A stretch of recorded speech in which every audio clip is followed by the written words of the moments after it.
Hello hi. ഇന്ന് നമ്മൾ ഉണ്ടാക്കാൻ പോകുന്നത് നല്ലൊരു വറുത്തരച്ച നല്ല മുരിങ്ങക്കായ സാമ്പാറാണ്. അതിന് വേണ്ടിയിട്ട് നമ്മൾക്ക് ഒരു കുക്കറിൽ ഒരു 1/4 ഗ്ലാസ് പരിപ്പും ഇടത്തരം വലിപ്പമുള്ള ഒരു 2 തക്കാളി, ഒരു ടീസ്പൂൺ കായത്തിൻ്റെ പൗഡർ, പിന്നെ ഒരു 1/4 ടീസ്പൂൺ മഞ്ഞൾപ്പൊടിയും കൂടി ഇട്ട് കൊടുത്തിട്ട് നന്നായിട്ട് വേവിച്ചെടുക്കുക. അത് വെന്ത് വരുമ്പോഴേക്കും നമുക്കൊരു ചീനച്ചട്ടിയിൽ എത്ര നാളികേരം നമുക്ക് ആവശ്യമുണ്ടോ അതിനനുസരിച്ച് നാളികേരം ഒരു നന്നായി ഒരു ബ്രൗൺ കളറാവണ വരെ ഇതുപോലെ നന്നായി വറുത്തെടുത്തതിന് ശേഷം അതിലേക്ക് ഒരു 2 ടീസ്പൂൺ മല്ലിപ്പൊടി, ഒരു 1/2 ടീസ്പൂൺ മുളക് പൊടി, കുറച്ച് കറിവേപ്പില അതും കൂടി ഇട്ട് കൊടുത്ത് നന്നായി റോസ്റ്റ് ചെയ്തെടുക്കുക.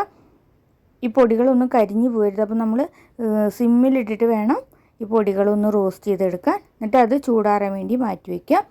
അപ്പോഴേക്കും നമ്മളുടെ പരിപ്പൊക്കെ നന്നായി വെന്ത് നന്നായി ഉടഞ്ഞ് കിട്ടിയിട്ട് അതൊന്ന് നമ്മൾ ചെറുതായി ഒന്ന് ഉടച്ചു കൊടുക്കുക.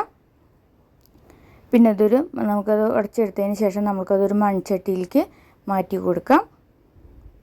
പിന്നെ അതിലേക്ക് മുരിങ്ങക്കായ ഇട്ട് കൊടുക്കുക.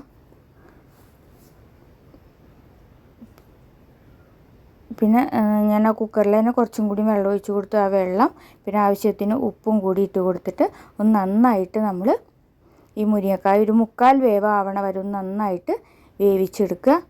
ഇത് മൺചട്ടിയിലായതുകൊണ്ട് തന്നെ പെട്ടെന്ന് തന്നെ നമ്മൾക്ക് വെന്ത് കിട്ടും. ഇപ്പോൾ ഒരു 1/4 വേവായി വന്നിട്ടുണ്ട്. അപ്പോൾ നമ്മൾ റോസ്റ്റ് ചെയ്ത് വെച്ചിരിക്കുന്ന ആ നാളികേരം നല്ല നൈസായി അരച്ച് കൊടുത്തിട്ട് അത് ഇതിലേക്ക് ഇട്ട് കൊടുക്കുക.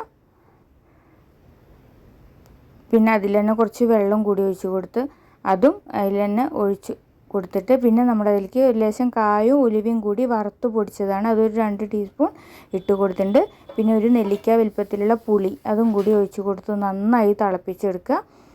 പിന്നെ നമ്മൾ ഈ മുരിങ്ങക്കായ നന്നായി വെന്ത് വരണ വരെ നന്നായി ഒന്ന് തിളപ്പിച്ചെടുത്തിട്ട് ഇപ്പോൾ കണ്ടില്ലേ മുരിങ്ങക്കായൊക്കെ നന്നായി വെന്ത് വന്നിട്ട് ഇനി നമ്മൾക്ക് ഒരു പാൻ അടുപ്പത്ത് വെച്ച് അതിലേക്ക് കുറച്ച് കടുക്, വറ്റൽമുളകും കറിവേപ്പിലയും കൂടി ഇട്ട് കൊടുത്തിട്ട് നന്നായി വറുത്തെടുത്തിട്ട്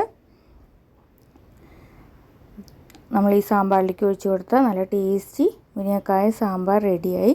ഇത് ദോശയുടെ കൂടെ, ഇഡ്ഡലിയുടെ കൂടെ, ചോറിൻ്റെ കൂടെ ഒക്കെ കഴിക്കാൻ പറ്റിയൊരു സാമ്പാറാണ്.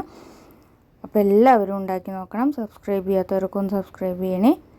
അപ്പോൾ അടുത്തൊരു വീഡിയോ ആയിട്ട് വരാം. Okay, by.